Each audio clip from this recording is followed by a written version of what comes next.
To our subject, who would be the ring bearer, it's exciting and addicting to have a device that will allow them to choose when to be invisible and also to slow their inevitable aging. My servant, Elrond's council is underway.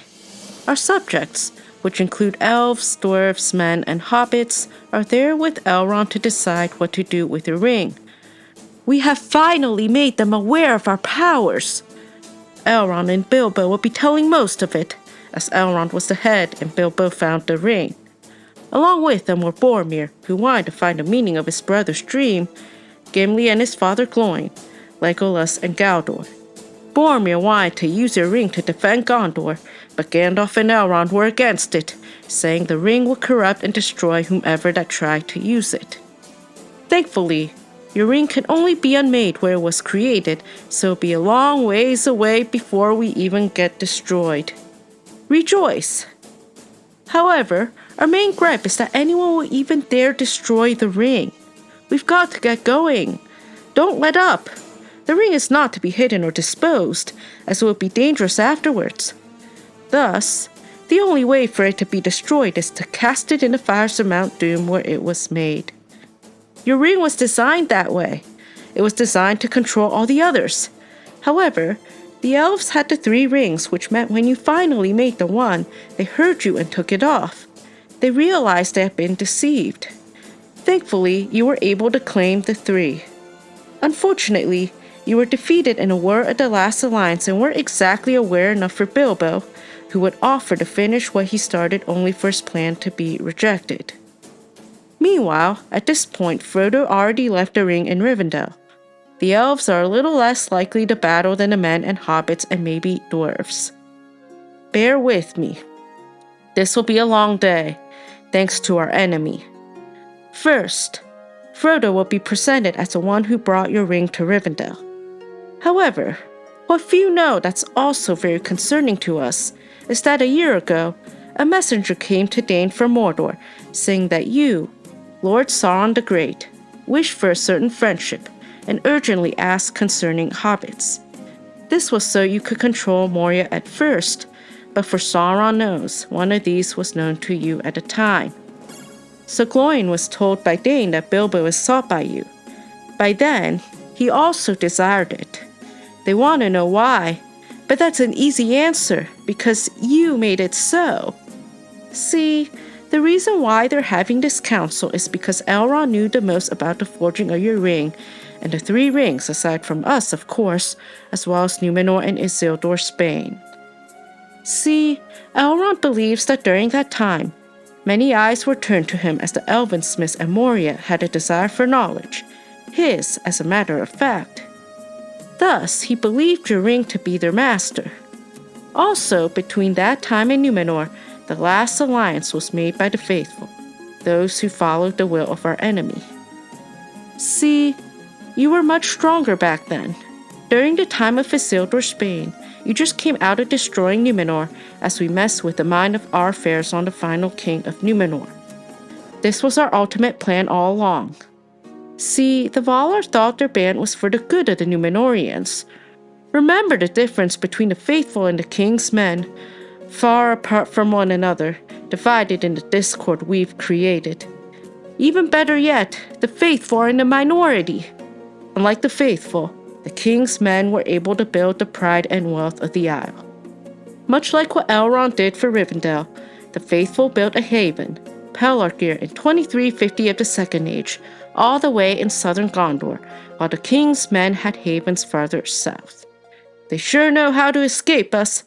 We rejoiced as the rift between the faithful and the king's men widened after the reign of Tar-Ankalimon, Autonomir's son. Unfortunately, your powers haven't been as strong since Isildur's Spain, which occurred shortly after the downfall of Numenor. As Gondor endured, after the victory of the Last Alliance and your ring was lost, fruitless did I call the victory of the Last Alliance, not wholly so, yet it did not achieve its end. You were diminished but not destroyed. Your ring was lost but not unmade. The Dark Tower was broken, but its foundations were not removed, for they were made with the power of the ring, and while it remains, we will endure. Many elves and many mighty men and many other friends had perished in the war. Never again shall there be any such league of elves and men, for men multiply and the firstborn decreased, and the two kindreds are estranged. This was our doing, as we sought to estrange the elves and men. Those were the days when our destructions were at our peak, before the elves and men created secret havens like Pelargir, and more importantly, when we were able to deceive them more easily. See, we deceived them well in the last alliance, especially Isildur, who perished after taking a ring, but this was a time when things started to get difficult and we were kept at our toes. Shortly after, they created Minas Ithil, so we made Minas Morgul. Still, our subjects experienced the aftermath of our destruction, shorter lifespans, decaying of an entire race of Numenor, and the estrangement of the elves and men. However, the lords of Minas Tirith still fight on, defying our enemies, keeping the passage of the river from Argonath to the sea. We have to put up forces too, which we had, as Boromir notes, that one of our allies, the nameless enemy, has arisen again.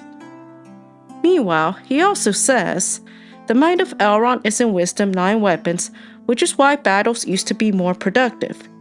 This is what we have feared, as the elves, men, dwarves, and hobbits seek to fight more strategically by studying our power's influences in this council. This makes it harder for us to persuade them to come to our side. Now, people want to find other means, such as wisdom and knowledge and knowing about your ring. As the incarnates start to know more about your ring, they will have a stronger force, so we should too. Which we did. We almost turned Frodo into a wraith. But that's still just because he has your ring. See, at the end of the Second Age, you were able to wash out almost, if not an entire race of the Númenóreans. The key difference is that now, we have to focus on the ring bearers, especially whomever that ends up carrying your ring. This is wholly unlike the Númenóreans who didn't need to carry a ring to be deceived. See, our enemy thinks the ring is to be destroyed eventually, as our subjects look forward to having a peaceful life when they all get back home. Maybe except Bilbo and Frodo, who have dreams of going west.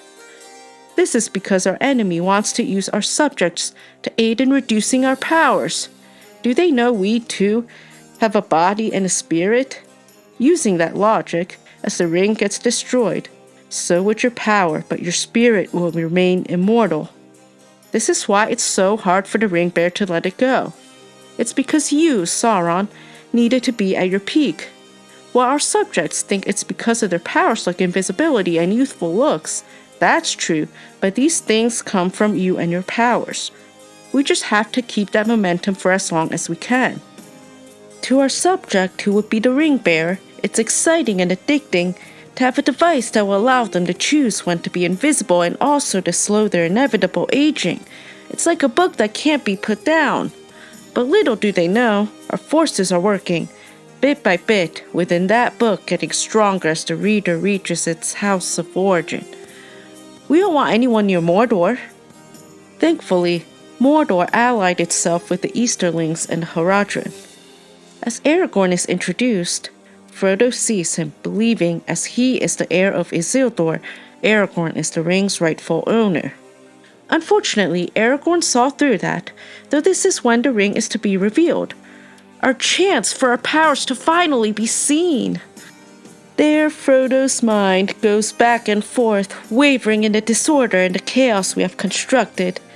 Let's make the most of this. Meanwhile, Gandalf knows about our tactics. At the worst, said he, we know that they have it not, and that it still is lost. But what is lost will be found. On a side note, Gandalf also claims to be swayed by Saruman the Wise, which was our doing. Poor Gandalf. For 17 years he has been out researching your ring. Oh, how we loathe when one gains wisdom. Those were the worst years of my life, right up there with the time when Elrond found this dreaded place. With that being said, I think we both know now that elves are not easy to fool, but men are easier to fool, which is especially evident at the end of the Second Age with the downfall of Númenor and Isildur's Bane. After all, Isildur described it as a dark object in his note, but still decided to keep it. We even destroyed an elf, gil-galad, by the heat of your fiery hand at the siege of Barad-dûr. This was after a siege of 7 years. Stay tuned. Keeping the One Ring at your power, Melkor Morgoth.